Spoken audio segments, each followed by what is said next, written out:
제가 현재 가까운 충북 제천에서 그 제천 성시화 운동 본부 주관으로 지금 집회를 하고 있습니다. 낮 시간이 좀 비어서 이렇게 여러분들을 뵙게 돼서 대단히 기쁘고 또 영광입니다. 어딜 가나 빈말은 아니고 우리 합동 측 교단의 장로님들이 제 개인적인 생각으로는 최고입니다. 그래서 빈말이 아니고 교회에 대한 충성도라든지 헌신, 교회에 대한 바른 이해 여러 측면에서 제가 생각할 때는 우리 합동에 속한 장로님들이 최고가 아닌가 이렇게 생각을 합니다.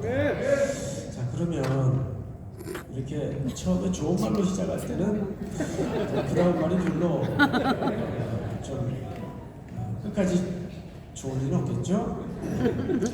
여러분 3년 반 동안 코로나로 개인적으로 일터에서 특별히 교회적으로 얼마나 많은 고난과 고생을 겪었습니까? 역사를 A, D, B, C로 구분을 했다면 요즘은 역사를 코로나 이전과 이후로 구분을 하죠. 어느 누가 저 맹한 카메라 렌즈만 쳐다보고 설교를 하고 카메라 너머 어딘지 알 수도 없는 성도들을 향해서 설교하고 그런 예배를 드리리라고 상상했던 크리스찬들이 어디 있었겠어요? 정말 믿겨지지 않는 비현실적인 시간을 우리는 3년 반 동안 겪었습니다. 예배당도 다 크로즈가 되고 들어올 수도 없고 나갈 수도 없고 교역자들은 그렇게 분지 돌아다니다가 탁 모든 것이 올스톱되고 목양실에 저절로 가두어지게 되었어요. 답답하니까 많은 젊은 후배 목사님들이 찾아와요. 아르르 와서 전부 하는 얘기가 선배님, 목사님, 얘도 한국교회 망하는 거 아니에요? 넌 왜 그렇게 생각하니? 아니, 이럴 수가 있나요? 이런 시대가 오리라고 누가 상상을 했나요? 이제 목사님이야 이제 은퇴 몇 년 안 남으셔서 이제 끝물이지만 저희는 아직 40, 50대인데 아직 목회할 날이 창창이 남았는데 교인들 다 떨어져 나가고 그러면서 한 친구가 이아무개 목사라는 분이 눈시울이 이렇게 붉어지면서 울먹울먹하면서 뭐라고 얘기를 하냐면 하나님 너무하신 거예요.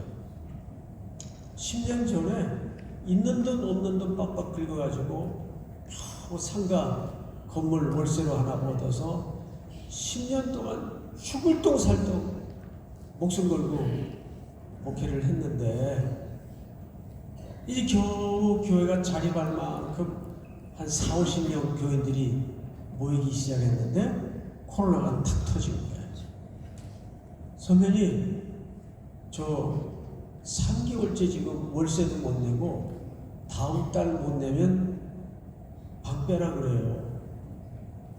그래서 울어요. 너무 답답하니까. 그래서 제가 에이 우는 게 꼴보기 싫어가지고 울지 마. 사내 자식 너 그깟 일에 울어. 이 야단을 치니 위로는 못할 망정. 두 가지만 얘기하자.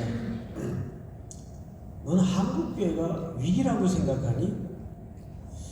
나는 오히려 하나님께서 우리 한국교회에 아주 중요한 기회를 새로 주셨다고 나는 믿는다. 왜? 그동안 우리 한국교회는 너무 과장돼 있고 과열돼 있고 과잉돼 있었어요. 이걸 소위 세상 말로 뭐라 그러죠? 거품이라고 그래요. 작고하신 오카노 목사님이 일찍이 이 현상을 예고한 적이 있죠. 삼허, 허수, 허세, 허례, 이 삼허 현상을 얘기한 적이 있어요. 사실 그동안 한국교회는 하나님이 부어주신 인적 자원, 물질적인 은혜를 통해서 너무 과장돼 있었고, 과잉돼 있었고, 과열돼 있었어요. 이걸 보통 우리 거품이라고 합니다. 그런데 반강제적으로 하나님이 이 세계적인 전염병을 통해서 모든 세계의 교회를 올스톱 시켰어요. 여러분, 하나님이 역사의 주권자신데 이거 이유 없이 하나님이 허락하셨다고 보세요? 그렇지 않습니다. 스탑! 모든 걸 중단시켰어요. 그제서야 우리 목회자들은 본질적인 질문을 하기 시작했습니다. 참된 예배는 뭔가? 교회 본질이 뭐지? 너무 바쁘니까 이 가장 상식적이고 근본적인 질문조차 우리는 못하고 살았어요. 그런데 그제서야 목회자들서부터 교회는 뭔가? 참된 예배라는 건 뭐지? 그래서 저희는 교역자가 67명인데 당회가 결정을 해서 3분의 1씩을 나눠가지고 23명을 미국 신학교에다가 공부를 시켰어요. 한국교회에서 처음 있는 일이에요. 23명을 이때일수록 젊을수록 공부하라고 공부를 시켰어요. 그래서 작년인가 필라델피아에 전부 가가지고 23명 목회자들 MA 과정은 한 2년이면 끝나거든요. 코로나 기간 동안에 그 소득이 있었어요. 공부하라고. 그리고 제가 그 친구에게 물었어요. 너는 10년 동안 진심으로 목회했다고 눈물을 떨구는데 이 목사, 대한민국 목사들 중에 진심으로 목회 안 하는 목사가 있냐? 진심이 뭐야? 다 목숨 걸고 목회해. 여러분 대부분이 그렇습니다. 뭐 물론 개 중에는 뭐 어디든지 가로누다 티오는 있듯이 또 돌팔이들도 있지만 대부분 한국교회는 장로님들의 피눈물 나는 헌신과 목회자들의 목숨 건 헌신으로 지금까지 버텨온 거예요. 아멘. 너 혼자 진심으로 목숨 걸고 목회했냐? 야단을 쳤어요. 그리고 내가 너한테 한번 물어보자. 베드로가 예수님 따라서 예수님 십자가 지러 가시는데 따라가다가 거의 다 다가올 무렵에 제자들 다른 동료들 옆에 앉혀놓고 예수님에게 뭐라 그랬니? 얘들은 다 주님을 떠나고 도망가고 배반하고 버릴지라도 내 인생에 배반이란 두 글자는 없습니다. 했어 안 했어? 물었죠. 그랬대요. 그거 그러면 베드로가 거짓부렁이로 얘기한 거냐? 진심으로 얘기한 거냐? 여러분 대답해 보세요. 그렇죠. 근데 그 진심 몇 시간 갑니까? 하루 갔어요? 이런 말이 있어요. 히틀러가 죄 없는 남녀노소 유대인들을 600만 명 이상을 가스실로 밀어넣을 때 그거 위선을 떤 겁니까? 진심으로 한 짓입니까? 그렇죠. 그 진심으로 한 짓이에요. 인간의 진심이라는 게 그래요. 그 진심이 방향을 잘못 틀으면 역사의 괴물이 됩니다. 아주 제가 글을 읽다가 소름 끼치는 글을 봤어요. 그냥 적당히 나쁜 놈은 몇 놈 죽이고 마는데 진심을 가진 사람은 수백만 명을 죽일 수 있다 그래요. 역사가 얘기해 주잖아요. 예? 그래야 그래요, 여러분. 그리고 교회 보세요. 여러분 다 교회 섬기니까 알죠. 교회 진짜 시끄럽게 하는 사람들이 누구예요?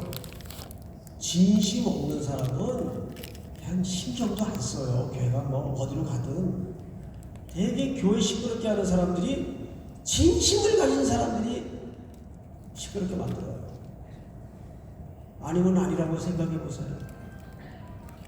따라서 합니다. 그래서 중요한 게 뭔지 아세요? 따라서 합니다. 진심보다 진리의 목숨을 걸어라. 한국 교회가 곳곳마다 분쟁이 생기고 사건이 일어나고 하는 그 이면에는 인간의 잘못된 자기 열심과 진심이 기초할 때 문제가 일어나는 거예요. 믿습니까? 우리 장로님들은 섬기는 교회뿐만 아니라 조국 대한민국 교회가 진심에 기초하는 교회가 아니라 진리에 기초하는 교회가 될 수 있기를 축복합니다.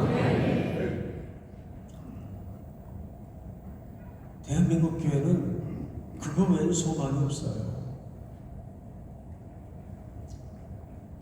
저는 오늘 예레미야서 3장을 애가 3장을 택한 이유가 있어요.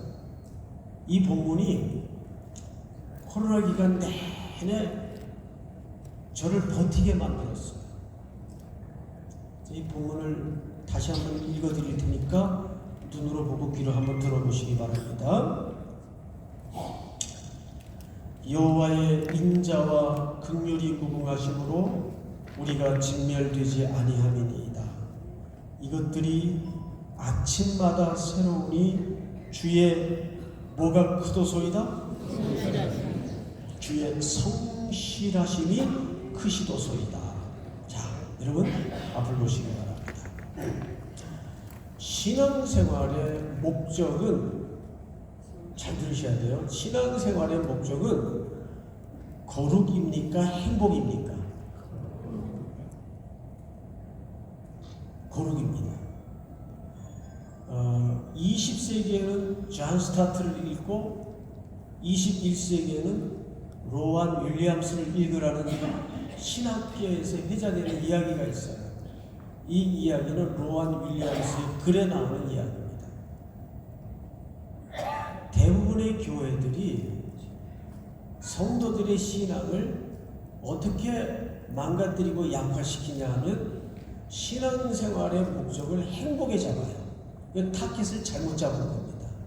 여러분, 행복이라는 가치는 종속적 가치예요. 뭐가 전제돼야 행복은 저절로 따라오는 거죠? 거룩이 전제돼야 행복은 저절로 따라오는 거예요. 믿습니까? 그러니까 여러분들의 신앙생활의 목적은 행복으로 잡아서는 타켓이 잘못된 거예요. 뭘로 잡아야 된다고요? 거룩으로 잡아야 돼요. 그러면 거룩이 뭐예요? 뭐 이렇게 바이블 심장 가까이 끼고 목소리 막 저음으로 깔고 할렐루야 뭐 이런 걸 거룩이라고 합니까? 네, 청년들이 그런 걸 이제 밥맛이라 그러죠. 그런 건 거룩이 아니죠. 성경에서 아주 명진하게 거룩에 대해서 설명한 대목이 하나 있어요. 가르쳐 드릴 테니까 잘 들어보세요. 베드로가 예수님이 오라 그러니까 무리를 걸어서 예수님에게로 갔지요. 걸었어요, 안 걸었어요? 여러분 물 위로 걸어보신 분 계세요? 네. 걸어갔어요. 그러다가 뭘 보고 무서워 빠져갔죠? 예. 바람을 보고 무서워 빠져가는지라 이렇게 돼 있어요. 그때 예수님이 손을 내밀어서 잡아 일으키죠. 그 손을 내밀 때 수식어가 하나 있는데 기억나세요? 즉시. 그 즉시라는 말은 급하게 그 의미가 아니에요. 정확한 아름다운 시간에 그게 즉시예요. 그래서 그 에피소드 속에서는 이 즉시라는 표현이 3번 등장을 합니다. 즉시 하나님의 아름다운 시간을 얘기하는 거예요. 여러분, 즉시 손을 내밀었어요. 근데 손 내밀기 전에, 예수님이 손 내밀기 전에 성경에 아주 정확하게 베드로의 외마디가 기록되어 있죠. 그 외마디가 뭡니까? 그렇죠. 따라서 합니다. 주여, 나를 구원하소서. 여러분, 이 말은 오늘 우리식으로 표현을 하자면 무슨 뜻인가 하면, 아버지, 나 좀 살려주세요. 이제 모든 내 삶의 언저리의 희망은 끊어지고 주님밖에는 답이 없다는 절규, 그걸 성경 전체의 개념을 빌리자면 거룩이라고 얘기합니다. 저는 이거를 우리 딸아이한테 배웠어요. 제가 공부에 은사도 없는 사람이 충영교회에서 공부를 시켜주어가지고 공부를 하러 유학을 갔던 적이 있어요. 90년대 유학을 가보니까 영어도 딸리는 데다가 전부 학생들이 노트북이라는 걸 갖고 다니더라고요. 그리고 수업 끝나면 그 플로피 디스크로 다 복사를 해가지고 자기네들끼리 돌려서 나눠갖고, 저는 영어도 잘 안 들리는 데다가 노트북 자체가 없으니까 저걸 좀 사야 되겠다 싶어가지고 가격을 알아봤더니 그때 800대 1이에요, 환율이.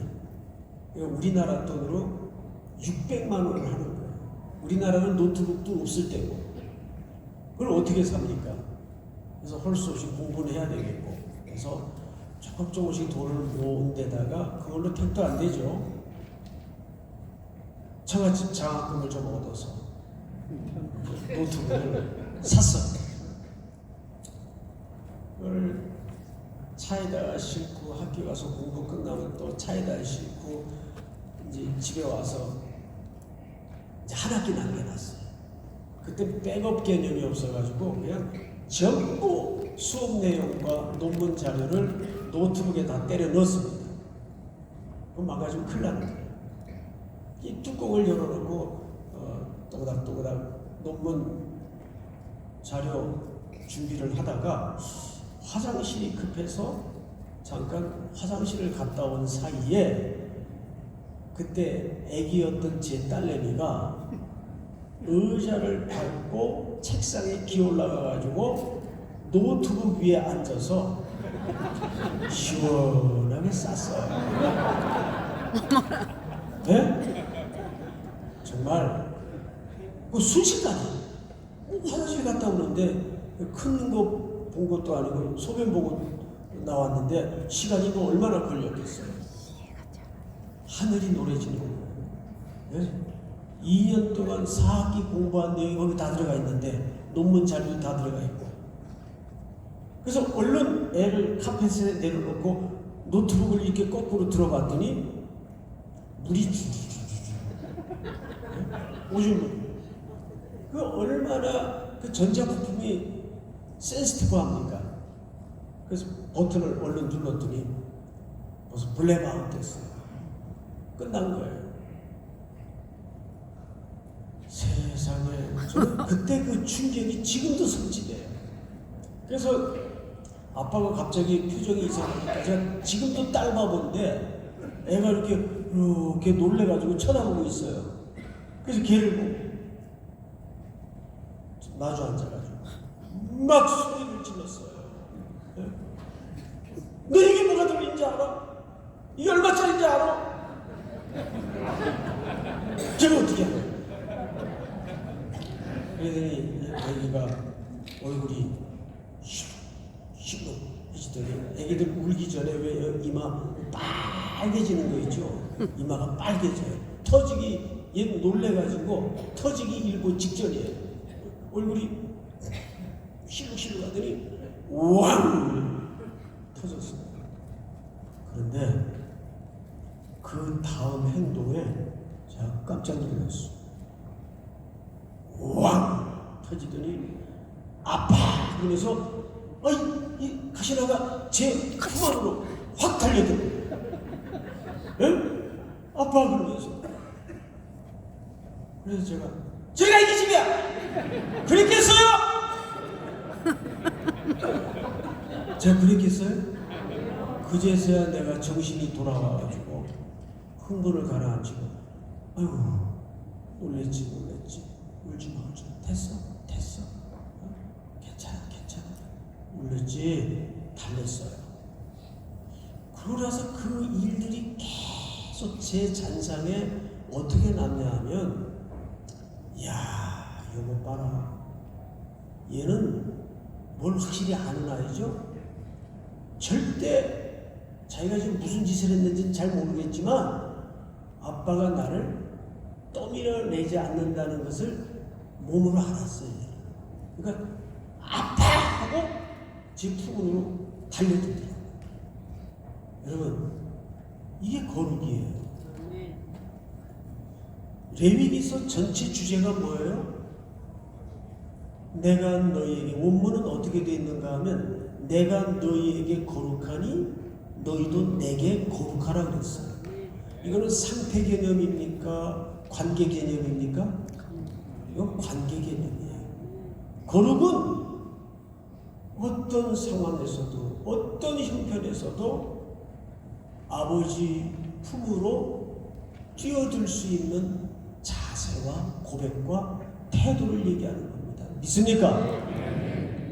이것이 피조물인 인간이 창조주 하나님께 드러내야 될 가장 지고한 지혜입니다.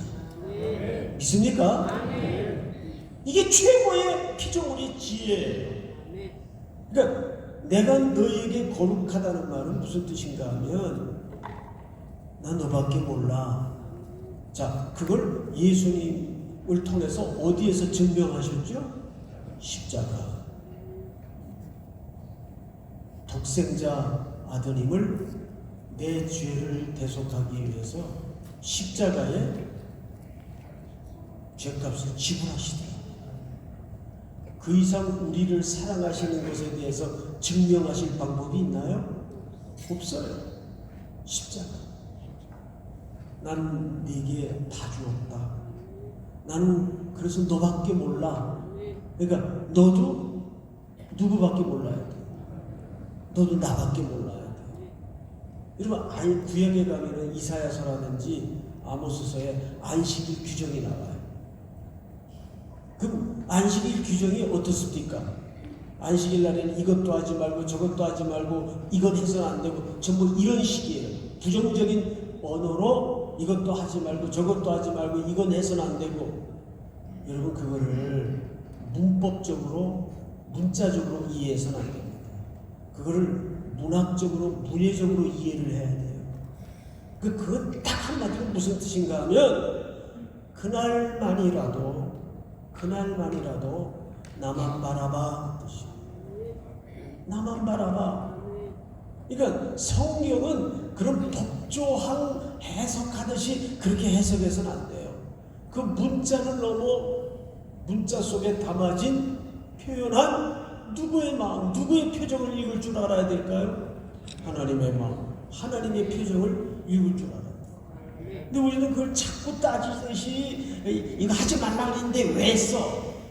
그 철저한 법률 해석하듯이 성경을 그렇게 해석해서는 안 돼요. 성경은 전부 아버지의 마음을 알아가는 싸움이에요.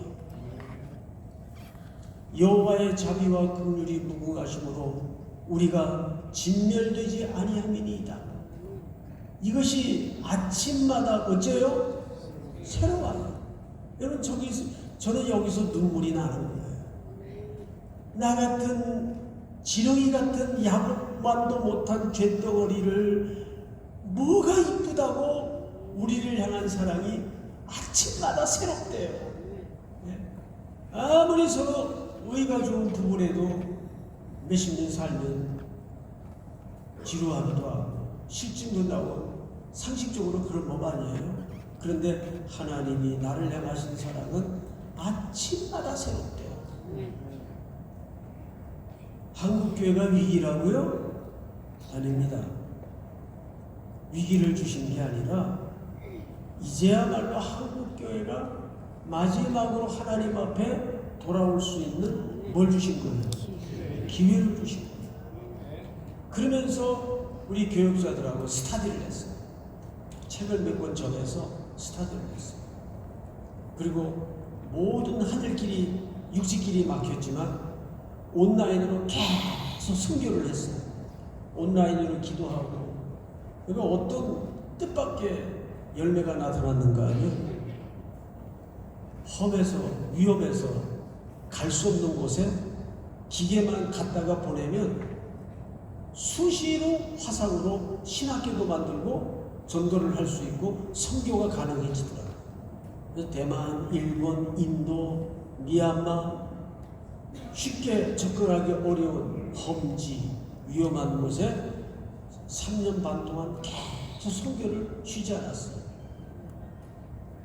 그러는 가운데 하나님이 이 세상을 지금 어떻게 경영하시기를 원하시고 우리 한국교회 그동안 부어주신 인적 물적 자원이 어떻게 흘러가야 될지를 보여주시더라고요. 그게 뭔지 아세요? 저는 지난주에 독일의 프랑크푸르트에 난민 선교를 여기 지금 참석하신 나장교님과 다녀왔어요. 그리고 그 전주간에는 캄보디아, 또 그 전주간에는 인도 최악의 도시인 바라나시, 그 힌두교의 본산지죠. 겐지스강이 흐르는 최악의 도시. 그냥 거리에서 크리스찬이 매맞아 죽는 그런 살벌한 도시입니다. 거기를 청년들 데리고 다녀왔어요. 이렇게 청년들 데리고 세계를 다니면서 하나님이 보여주시는 그림이 뭔지 아세요? 두 가지예요. 첫째는 난민이에요. 난민. 여러분 성경의 역사를 가만히 보십시오. 아브라함서부터 나그네였고 난민이었습니다. 그렇습니까? 안 그렇습니까? 그리고 계속 그들을 세상 바깥으로 흩어요. 예루살렘에만 모여있던 교회들을 스데반의 죽음을 통해 다 난민을 만들었어요. 근데 그 난민들의 흩뿌려짐과 흩어짐을 통해서 뭐가 전해지죠? 구원이 확산돼요. 그리고 두 번째 아젠다가 뭐냐면 그들을 우리는 어떻게 환대하고 나그네와 고아 과부를 영접하는가. 환대와 구원. 앞으로 한국교회는 하나님의 이 세상 경영에 하나님의 마음을 깨닫고 알아갈 때 이 두 가지 집중하지 않을 수가 없어요. 몇 년 전에 언젠가부터 서울역이 가까우니까 거리의 형제들이 스물 어둠도 거두어지기 전인데 교회 식당으로 찾아오는 거예요. 목사님 어떻게 해요? 뭘 어떻게 해? 밥 먹으러 오는 사람들 먹여야지. 지금 300명씩 노숙인들 저희가 먹입니다. 제가 먼저 본 교회에 있을 때는 그 노량진이라는 동네가 고시원이었어요. 시골에서 아이들이 올라와가지고 여수, 통영 이런 땅끝에서 애들이 올라와요. 시험 준비한다. 그런 아이들 아침마다 한 300명씩 새벽밥을 환대했죠. 근데 가만히 보면 환대를 끊임없이 실천하는 교회, 하나님이 놀라운 복을 부으십니다. 믿습니까, 여러분? 저는 처음부터 전도사로 시작을 안 했어요. 가족이 해체되고 어디 먹고 잘 데가 없어서 장애인들이 모여 있는 한국맹인연합교회 회원동에 그 교회 청소하는 사찰로 들어갔어요. 또 교회가 힘드니까 사찰들이 오면 3개월을 못 버틴대요. 그때 제가 총신대 학교를 다닐 때인데 먹고 잘 데가 없으니까 사찰로 들어갔어요. 근데 왜 새벽 기도가 2시예요? 이분들이 대개 이제 거리에서 피리 불고 악기 연주하고 구걸하는 분들, 또 지압, 침, 안마하는 분들, 그리고 한 20%는 재가장애인들, 집에서 흉하다고 밖에 안 내놓는 재가장애인들이 있어요. 교인들이 그런 구성으로 되어 있는데 영어 끝나면 1시예요. 그러면 예배 드리고 간다고 다들 또 교회로 와요. 한참 잠에 떨어져 있을 시간에. 그 일어나서 이제 저는 일찍 청소하고 맹인들 안내하고, 그리고 끝나면 또 자기네들끼리 뭐 할 얘기가 많은지 청년들이 안 가요.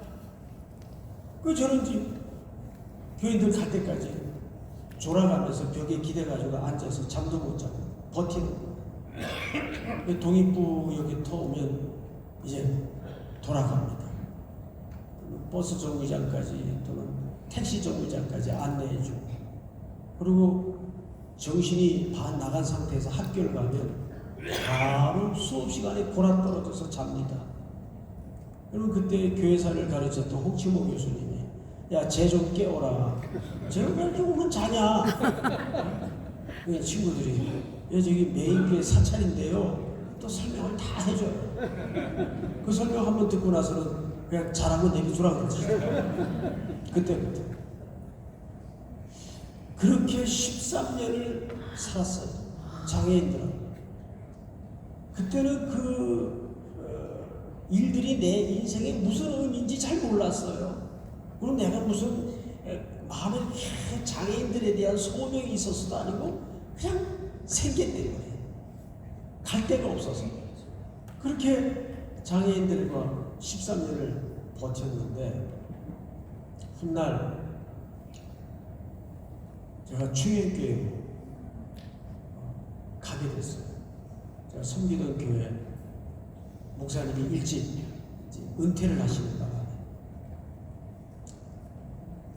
그때 127명이 시험을 보러 몰려왔어요. 여러분, 우리나라에서 처음으로 부목사를 공채 시험을 봐서 뽑은 데가 충일교회입니다. 그래서 제가 일기 5과목을 봤어요. 헬라어, 영어, 상식, 면접, 즉석에서 본문 줘가지고 설교하는 거, 5분 설교. 그 기라성 같은 충일교회 장로님들 목사님하고, 그 목사님은 대학자 아닙니까? 수업이 쭉 앉아있는데 들어가서 면접을 보는 거예요. 대한민국에서 방북해나 끼는 사람들 다 왔더라고요. 127명이. 그 중에 4사람을 뽑는 거예요. 근데 12월 달에 비서실에서 연락이 왔어요. 송태근 목사님, 최종 면접을 보러 오래요. 뭐라고요? 그래서 내가 뭐 동명이인인 줄 알고 생년월일을 좀 얘기하라 그랬더니 제 생년월일이 맞아요. 갔더니 그 부속실에 4명이 와 있더라고요. 4명 뽑는데 최종 면접자가 알고 보니까 그냥 합격한 사람은 그렇게 부른 겁니다. 최종 면접자. 수영학교에서 하나, 대구에서 하나, 또 미국에서 미국 목사님 한 분, 마일즈라고. 나머지 서울 전역에서는 저 하나 뽑혀 있더라고요. 근데 사실 저는 백지를 2개 냈거든요. 이름만 쓰고. 딱 보니까 알겠더라고. 이게 내가 풀 문제가 아니라는 걸. 이름만 쓰고 냈어요. 그냥 정직하게. 근데 내가 왜 뽑혔지? 이해가 안 되는 거예요. 그래서 브리핑 다 듣고 나서, 오리엔테이션도 듣고 나서 나머지 3사람은 갔고, 제가 이제 궁금해가지고 비서한테 목사님 한 번 뵙고 가면 안 되겠냐 그랬더니 왜 그러냐. 아무리 생각해도 뭐가 좀 잘못된 것 같다고. 안에서 인터폰이 들어오더니 들어오래요. 이정인 목사님이 저를 이렇게 보시더니 누구시죠? 그래요. 그러면 그렇지. 뭐가 잘못됐지.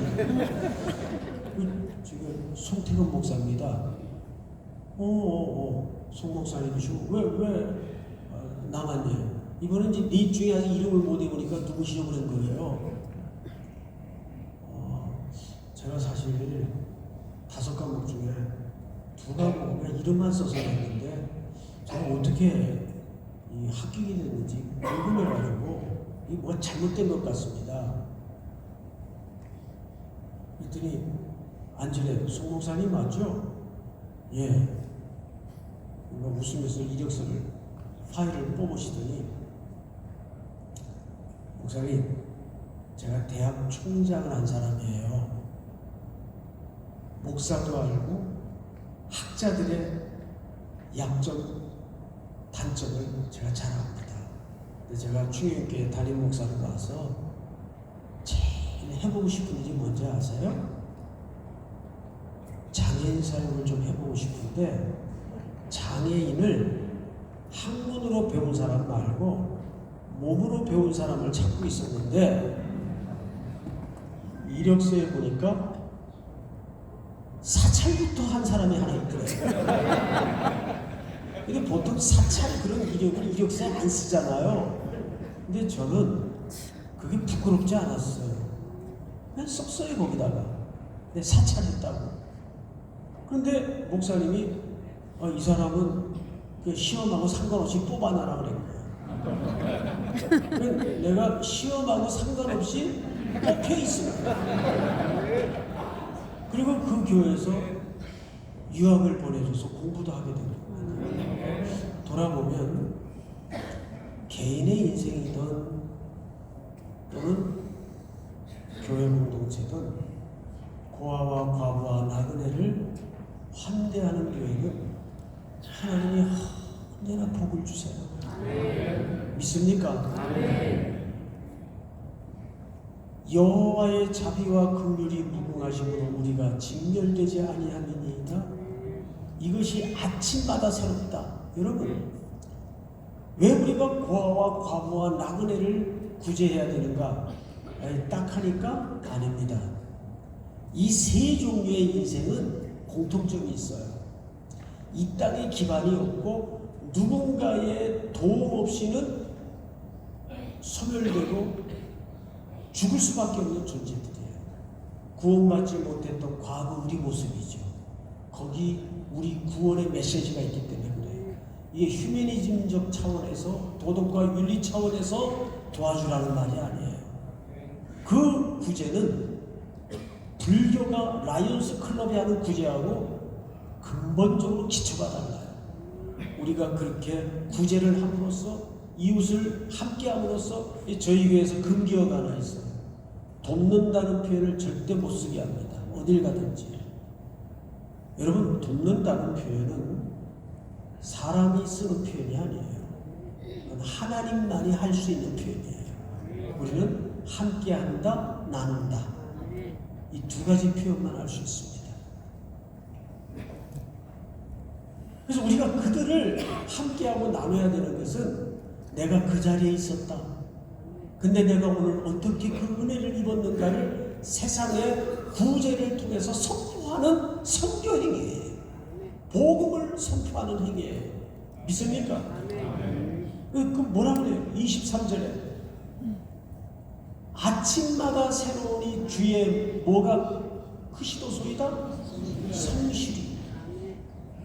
그래서 예수 믿는 사람은 가장 그리스도인으로서 닮아야 될 하나님의 성품이 뭐냐면 성실한 거예요. 저는 이 성실을 청년들한테 배웠어요. 정말 몸도 안 씻고 샤워도 안 하고 머리도 안 깎고 하는 아주 더러운 애가 하나 있었어요. 옷 갈아입으라고 주면은 그 입던 옷에 그 위에다 그냥 입어요. 어느 정도인지 알겠죠. 이불이 소금기, 연분기로 막 굳어가지고 이게 거들라 그러면 그게 바스라질 정도로 겨울 터진 애가 하나 있어요. 누구라고 얘기를 안 할게요. 그런데 얘가 어느 날부터 갑자기 머리를 감고 단장을 하고 안 하던 향수까지 뿌리고 나를 돌아다니더라고요. 제가 미쳤나? 알고 봤더니 어느 자매와 썸을 타기 시작했어요. 우와, 웬일이야. 사랑이 시작이 된 거예요. 아이고, 요즘 애들 저거 뭐 얼마나 갈까? 요즘 6년째 매일 샤워하고 머리 감고.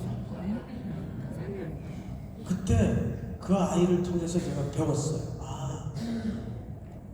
사랑을 하게 되면 그 사랑을 제대로 하게 되면 성실해집니다.